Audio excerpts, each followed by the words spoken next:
Aujourd'hui, maison avec une faible emprise au sol, 7 x 7, 49 mètres carrés d'emprise au sol, et pourtant 3 chambres.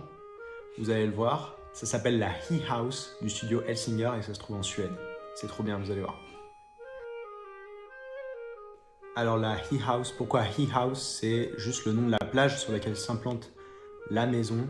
C'est la plage de Hestrand en Suède. Donc comme je vous le rappelle, c'est une maison qui fait 7 x 7 au sol, mais avec une toiture très très spéciale, un peu comme un chapeau qu'on vient poser en aluminium. Alors le choix en fait de cette pente et de l'aluminium, c'est selon les architectes pour lutter contre le vent et la pluie sur ce site. Donc on va voir un peu comment ils ont fait pour monter cette toiture et qu'est-ce que ça donne à l'intérieur. Vous voyez toute la générosité qu'il y a, on va voir le plan par la suite.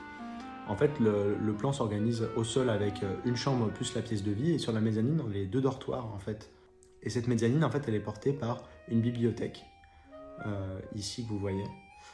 Une grande bibliothèque qui permet à la fois de séparer les espaces nuit et l'espace de vie en bas et de supporter structurellement la mezzanine. Là, on voit le plan au sol, donc au rez-de-chaussée, on a l'espace chambre, entrée, salle de bain ici, la bibliothèque là, comme ça, et cuisine, pièce de vie, ici. Et à la mezzanine, on monte l'escalier et en fait, on a des dortoirs. Et c'est intéressant ce choix des dortoirs parce qu'en fait, on est sur un cas concret de maison de vacances sur une plage.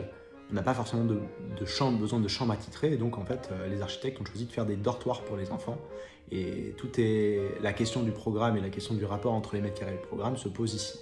Donc hyper intéressant de vouloir faire ça. Mais un des challenges qui reste, c'est de faire tenir la toiture en gardant, comme vous l'avez vu sur les photos, du vide et pas forcément la charpente apparente. Et donc la solution que les architectes et les ingénieurs structures ont trouvée, c'est de faire une charpente surdimensionnée en lamellé-collé qui repose sur les murs extérieurs, qui vont être un petit peu plus épais, on peut le voir ici. Et cette charpente, elle va venir tenir la toiture qui a une grande pente et qui permet d'avoir 7 mètres ici, sous plafond. Voilà. Projet hyper intéressant, permet de remarquer comment on traite la faible emprise au sol et le respect du site par justement une toiture assez atypique.